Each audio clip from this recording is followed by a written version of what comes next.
Right, good. We're back. Back at the How. It's been a while, Rich. Got a few grey hairs, haven't we? We have. But we're back.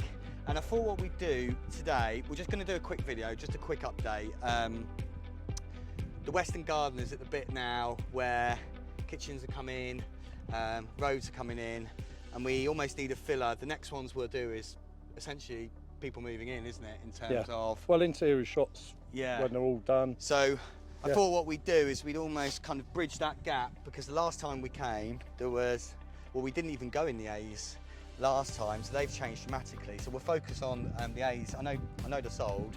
Two are finished completely. Yeah. So if we focus on the A's, and then we can talk a bit about the B's, but with the plan that the Western Gardens, all people are going to be moving in end of August, start of September, it feels good to kind of show this bit rather than just moving straight to the finished bit, which we'll be doing in a few weeks. Is that all right?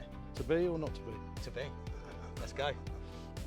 Well, I mean, if we compare to when we were here last time, so when we were here in March, I'm sure Jack can pan into it. I mean, we had all the scaffolding up on the A's. We didn't have any of the driveways. We didn't show any of the internals on the A's because they weren't ready. So the transformation with them, and that's happened relatively quickly. I mean, that's almost happened in the last 6 weeks, where aesthetically, dramatically they've changed. I think. Yeah, but that is what happens. It looks like not a lot's going on, and it does, like you say, it does your head in when you're coming around every day and then you're in the rain and you go, God, this is never ending. But all of a sudden it just quickly happens. Yeah. You start getting the facade and everything finished up. Start going into the interiors, and to be quite honest, that bit does go quite quickly. I mean, the interior fit out in there was probably 3 or 4 weeks completely. Right. And that's that's nice. I know they're smallish houses then, but over in the B's we're doing the same. The kitchens are starting to go in. The windows have gone in on them now. To be honest, them windows, as you can see, they're not straightforward windows like these ones here on the A's. There's some real quirky designs on there, and they've been quite... Well, everyone has loved those. I mean... Look, in hindsight, we'd have probably designed them differently. People have got some amazingly special, bespoke houses, and I know, and we probably know, that we wouldn't do this again on this scale, because it's like a self-build times 10.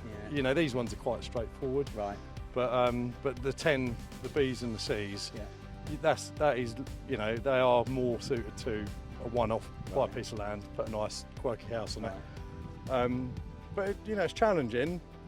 It's a good testament to me and the team, and you've done a great job. Yeah, it's done a great job. It's been tough, mate, but you've just got to keep going. We can see everything that we can see here, but it might be quite nice to start to visualise in terms of filling in the gaps, in terms of what's going on, what these areas, these kind of blanket areas, what they're going to look like, so people can start to picture sort of landscaping, what's going to go where, and all that bit. Yeah, could you do that for us? Of course I can, yeah. So obviously the road entrance here. It's wide, isn't it? Is that wide, or? It's got to be 6 metres because of refuse lorries, and we've got fire hydrants that we had to put in because of the planning, and fire department knew that there's no access down here for the back of the thicket if there's any fires of any description. Right. So we've got 3 fire hydrants, and these roads have to be wide to allow for that. Yeah, okay. And obviously bin collections, you've got to have turning points, etc. And this is, going back to your original question, so this is called How Gardens. Yes, it's private roads. The curbs look like they're set at this height, but there's another layer of sub-base and tarmac, so they're flush. Yeah, okay. So you won't see the curb protruding. It'll just be a nice, all it'll be up to there, up to that little lip. Yeah. That's why the driveways are where they are. Yeah. Now, these parts that you're talking about in question, so the left-hand side of this entrance, this part here, the right-hand side, this will be green space. It will have a... Do you know what I mean by black estate railings? No. Yeah, so the ones almost like the back out there? Yeah, they're like an old... You get them around sort of stately homes and stuff, like a black stripped steel fencing, basically. Yeah. Quite discreet, but quite classy. Yeah. And that'll be around the perimeters of what we're calling the green spaces. Right. Obviously, the residents can go on it, but it'll be, it's fully managed grounds. Yeah. So, this will be a turfed area with some native hedging and like native shrubs. Yeah. You know, from the area. I mean, we've got a diverse amount of trees and ranges of plant life and here, but everything that we're getting is from the grounds as well. Right. So we've done that. All of the trees that we've regretfully had to cut down. Yeah. We've put the chip-ins and we've basically recycled it all along the grounds. I mean, you can see it along the driveway, and that's a good testament to what we're doing with the sort of, you know, the recycling of the natural products. Yeah. But yeah, without sort of going on too much, these areas will just be defined by black estate railing in all of these sort of copse areas. Yeah. And the gardens of the boundaries for the fencing, they won't be featherboard fencing. We're using what's called hit and miss fencing, just to make it a bit more contemporary. Right. And they're just horizontal slats with a gap, and then from the other side you sort of fill the gap, but it allows the wind through, but it just looks a bit more presentable. Better than your wood panel fencing. Yeah. So essentially all the areas that are kind of left sort of dormant at the moment will be sort of greenery going back in. So aesthetically, oh, and is that including like like these, all of these front areas, these what are now topsoiled. Yeah. That's grass and a little bit, you know, just some small shrubs. Yeah.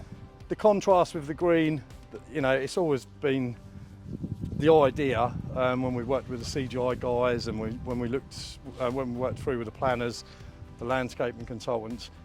Yes, it looks great as it is, but when you add in the green, it looks, you know, it's going to look absolutely fantastic. Yeah, it's going to make it. And then is that the same as you sort of go round into the sort of bees then? Yeah, so they're going to have a slightly different driveway to these. These are block paving, nice contemporary, nice colour, complements the house quite well. They're wide as well, aren't they? I mean, you can easily get 3 cars on here. You could, but that's how we've designed them. They're officially for 2. Yeah.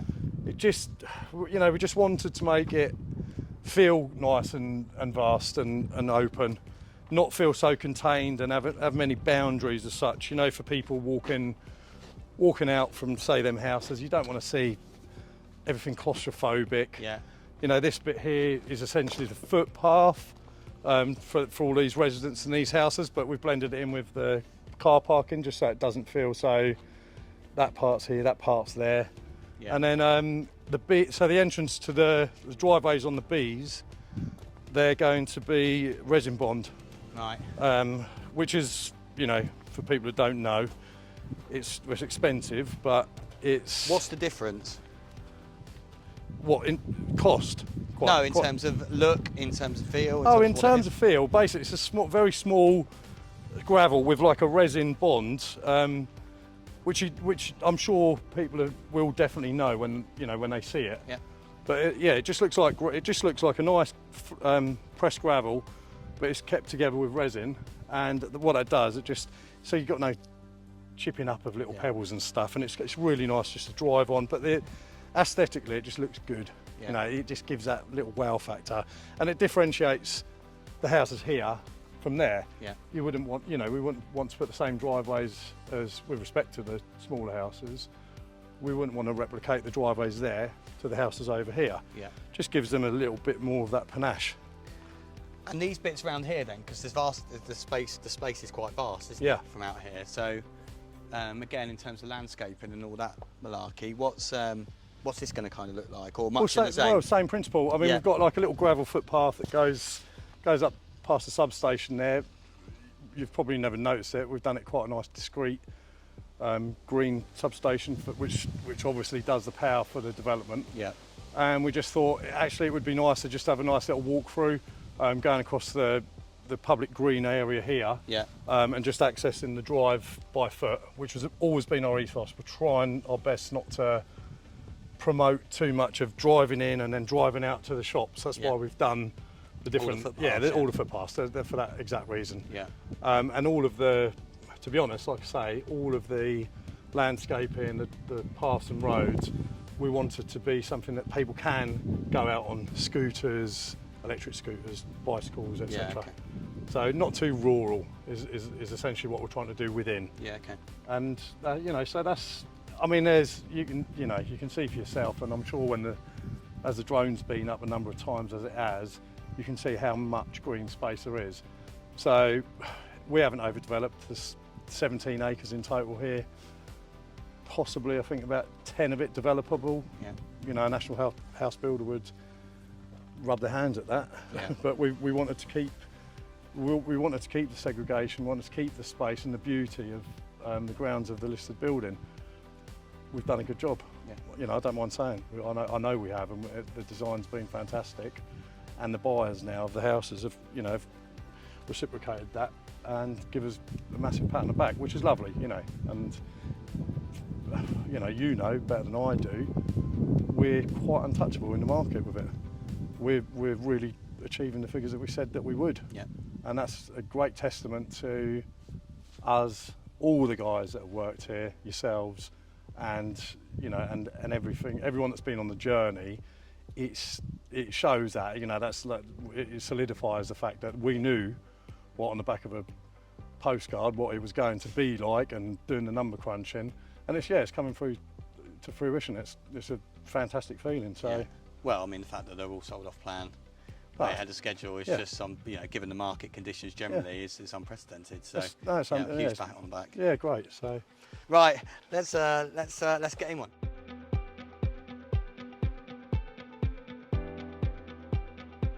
Right, we're just walking up to the driveway of plot 6, and we've now finished this property.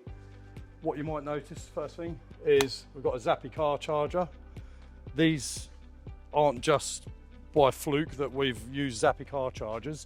What we've done, if you don't mind following me around, is we've designed the solar panels, which are on every house, to work in conjunction with the Zappi car chargers. And obviously these are south-facing gardens, and up on the roof we've got the flush solar panel kits, which obviously will store the energy throughout the day, and work harmoniously with the Zappi car charger to obviously charge your car overnight. Right, just coming into plot 6, which is quite a large 2-bedroom property. We've designed the hallways to be a bit more generous. A lot of smaller houses seem to have quite a compact entrance hall, and obviously you can see quite clearly you could put enough room for like people with young children, pushchairs, etc. We've got a downstairs toilet, nice contemporary bathroom furniture, nice tile range, inset flush. Coming into the kitchen, again, we've had to try and make these as spacious as possible. So we've really worked well with the design and the kitchen designers, and we've been able to basically get a really nice contemporary kitchen. They all vary in these in the colour ranges across these 4 A plots basically. Inset sink, quartz worktop, integrated appliances, coming with dishwasher, washing machine, tumble dryer, fridge and freezer,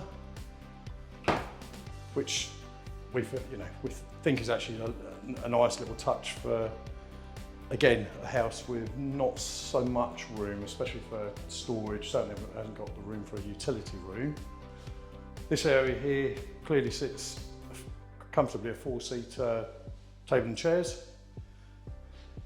Walking through into the lounge, understairs cupboard with ample storage room. Obviously, again, thinking about people with hoovers, suitcases, etc., etc. We've done on the ground floor, it's just sort of the way everyone's going now. Carpets just seem to be sort of going out. Still have done carpets in the floor, the upper floors and bedrooms, but in a ground floor, especially with your bifold doors leading out onto the patio, we've run throughout Antico wood effect flooring throughout the whole of the ground floor, just to give it continuity and continuity, and just to give it that nice walk-through feel, rather than it being segregated with different floor finishes. oak and glass staircase, which we've, these are bespoke for each of the properties. And then coming up the stairs, again, nice glass and oak just to let the light through. We've done carpets throughout on the staircase and the upper floors, just to break it up, but just to give it that sort of softer feel. Into the larger of the 2 bedrooms, fantastic views of the Grade 2 listed manor house grounds, leading all the way across to Hilton in the distance. Out the front, again, you're not overlooked. All the houses are designed specifically to be like that, and just a nice view of the green space that we talked about earlier. Coming through into the hallway, 1 bathroom with a shower, bath, nice contemporary light feel, Velux window. And then the smaller of the bedrooms, still a decent size, more than a double. Velux window, your windows again, not really looking out, getting looked into. And then in here is the cupboard for the water tank, which is basically the gubbins for the hot water and heating, which is serviced by the air source heat pump, which in turn basically controls all of this lot. So I hope you've enjoyed the walk around tour of plot 6, which is the first house of being finished, and just coming out into the garden through the bifold doors. Generous sized garden, fencing panels will be going out imminently. Nice sized generous patio with a side gate here, and also on the other side, another side gate with basically a walk around pathway for the property. You've even got an apple tree, which does fruit. And yeah, this is plot 6, and plot 7, 8 and 9 are all very, very similar. A few tweaks here and there, predominantly on the kitchen side, but just trying to keep that natural colours of the greys and the woods, just to sort of complement what we're trying to do here in regards to keeping a nice eco-village with a natural parkland setting.